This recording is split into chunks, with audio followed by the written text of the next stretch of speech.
ਜੀ ਬਾਈ ਜੀ, ਪਾਕਿਸਤਾਨੀ ਟੈਂਕ ਜਾ ਰਹੇ ਬਾਰਡਰਾਂ ਦੇ ਬਾਈ ਜੀ। ਇਸੇ ਵੀਡੀਓ ਦੇ ਲਾਸਟ 'ਚ ਤੁਹਾਨੂੰ ਦਿਖਾਵਾਂਗੇ ਇੰਡੀਅਨ ਵੀ ਟੈਂਕ। ਇਸੇ ਵੀਡੀਓ ਦੇ ਲਾਸਟ 'ਚ ਦੇਖਿਓ ਬਾਈ ਜੀ, ਪੂਰੀ ਵੀਡੀਓ ਦੇਖਿਓ ਬਾਈ ਜੀ। ਮੈਂ ਤਾਂ ਕਹਿੰਦਾ ਜਿਹੜੇ 4 ਆਨੇ ਤੁਸੀਂ ਜੋੜੇ ਹੋਏ ਨਾ ਬਾਈ ਜੀ, ਖਰਚ ਖੁਰਚ ਲੋ ਯਾਰ, 1-4 ਦਿਨ ਦੀ ਜ਼ਿੰਦਗੀ ਲੈ ਲਓ, ਮਜੇ ਮੁਝੇ ਬਾਈ ਜੀ।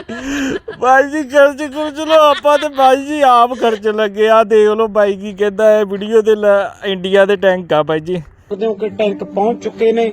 ਸਰਕਾਰਾਂ ਦਾ ਮਿੱਤਰੋ ਕੁਛ ਨਹੀਂ ਜਾਣਾ, ਇਹਦੇ ਵਿੱਚ ਨੁਕਸਾਨ ਜਿਹੜਾ ਹੋਣਾ ਉਹ ਚੜ੍ਹਦੇ ਜਾਂ ਲਹਿੰਦੇ ਪੰਜਾਬ ਦਾ ਹੋਣਾ। ਵਾਹਿਗੁਰੂ ਅੱਗੇ ਅਰਦਾਸ ਕਰਿਓ ਕਿ ਕੋਈ ਅਣਹੋਣੀ ਨਾ ਵਾਪਰੇ ਤੇ ਵਾਹਿਗੁਰੂ ਸਾਰਿਆਂ ਦੇ ਉੱਤੇ ਮਿਹਰ ਭਰਿਆ ਹੱਥ ਰੱਖੇ। ਤੇ ਵੀਡੀਓ ਨੂੰ ਮਿੱਤਰੋ ਸ਼ੇਅਰ ਜ਼ਰੂਰ ਕਰ ਦਿਓ।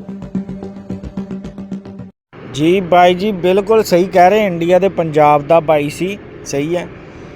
ਬਕਾਇਆ ਸਾਰੇ ਕੰਮ ਛੱਡ ਦਿਓ ਬਾਈ ਜੀ, ਇਹਦੀ ਵੀਡੀਓ ਸ਼ੇਅਰ ਕਰ ਦਿਓ ਪਹਿਲੇ, ਮੇਰੀ ਵੀ ਰਹਿਣ ਦਿਓ। ਬਾਈ ਦੀ ਵੀਡੀਓ ਬਾਈ ਜੀ ਪਹਿਲੇ ਸ਼ੇਅਰ ਕਰ ਦਿਓ।